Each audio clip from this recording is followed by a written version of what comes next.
Hello student, इस video में हम अर्निंग यील्ड मेथड के बारे में डिस्कस करेंगे कि अर्निंग यील्ड मेथड क्या होता है और किस हिसाब से कैलकुलेट किया जाता है। This is also called earning price ratio yield method. According to this approach the earning per share determines the market price of equity shares. यानी कि जो अर्निंग पर शेयर है वो ये बताता है कि मार्केट प्राइस क्या है इक्विटी शेयर्स का। इस मेथड के अंदर हम ये कैलकुलेट करते हैं कि कंपनी मार्केट प्राइस का कितना परसेंट अर्न कर रही है, यानी मार्केट में जो कंपनी के शेयर का प्राइस चल रहा है उसका कितना परसेंट अर्निंग कर रही है पर शेयर। ये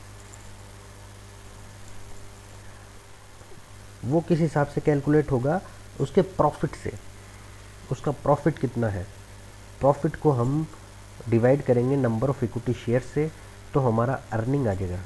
अर्निंग पर शेयर क्या आ रहा है, अर्निंग पर शेयर निकलते ही फिर हम उसे मार्केट प्राइस से कंपेयर करेंगे और कंपेयर करने पे जितना परसेंट हमको रिटर्न मिल रहा है वही हमारी क्या आएगी, cost of earning yield method में इक्विटी शेयर्स की।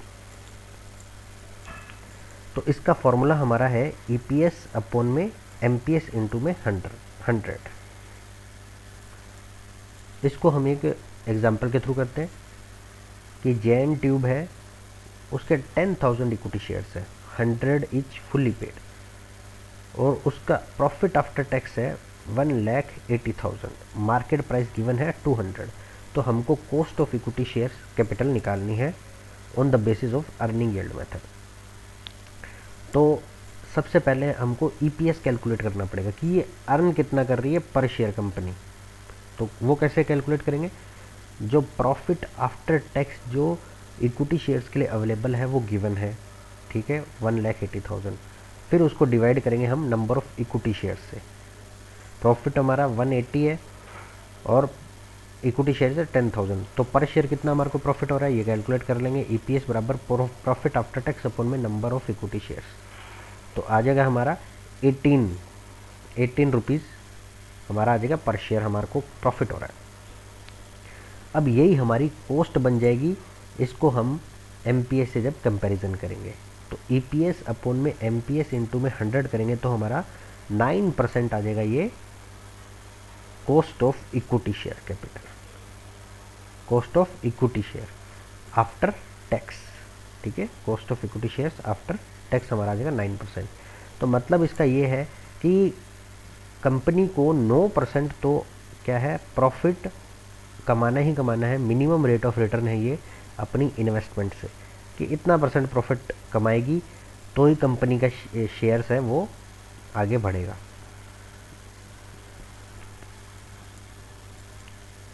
फिर हमारा मेथड आता है डिविडेंड यील्ड प्लस में ग्रोथ इन डिविडेंड मेथड। ये सेम हमारा मेथड जो डिविडेंड यील्ड का स्टार्टिंग का है वही है, बस इसके अंदर हम एक ग्रोथ और ऐड कर देंगे। मतलब उसके अंदर हम ग्रोथ नहीं मानते, ये मानते हैं कि मेरे को 10% मिलना है हर साल। इसके अंदर हम ऐड कर देंगे कि हर साल हमको 2% ग्रोथ चाहिए डिविडेंड में, तो वो हमारी ग्रोथ रेट आ जाएगी बस, ठीक है। उसमें ये चलते कि इस साल भी 10 चाहिए, अगले साल भी 10, 5 साल 10 साल तक हमारे को 10% कंटिन्यूस मिलता रहे। इसके अंदर ऐसा नहीं है, ये मानता है कि भाई हर साल मेरे को जो मिल रहा है उसका 10% मेरे को इंक्रीज रेट से मिले। तो डिविडेंड यील्ड प्लस में ग्रोथ मेथड है ये। तो इसका फॉर्मूला है DPS plus MPS into upon में एमपीएस इंटू 100 प्लस में जी मतलब में ग्रोथ रेट इन डिविडेंड कितनी है। अब इसको हम एक एग्जांपल से करेंगे। महादेव लिमिटेड है, उसने 20,000 के इक्विटी शेयर्स हैं वो इशू किए हैं 100 ईच। डिविडेंड है 21% और कंपनी ये सोच रही है कि भाई ग्रोथ रेट हमारा 5% पर एनम रहेगा। मार्केट प्राइस है 150, तो हमारे को कैलकुलेट करनी है इक्विटी शेयर कैपिटल की कॉस्ट। तो फॉर्मूला है हमारा डीपीएस अपॉन में एमपीएस इंटू 100 प्लस में जी। 21 डीपीएस गिवन है ऊपर और 150 एमपीएस भी गिवन है, इंटू 100 प्लस में 5% भी हमारा ग्रोथ रेट गिवन है। तो इसको कैलकुलेट करेंगे तो 14 प्लस में 5 हमारा 19% के आ जाएगा इस मेथड के अंदर cost of equity share capital. तो ये हमारे तीनों मेथड है cost of equity share capital के। फिर इसके बाद हमारा नेक्स्ट आएगा कॉस्ट ऑफ रिटेन्ड अर्निंग, उसके बारे में हम नेक्स्ट वीडियो में डिस्कस करेंगे।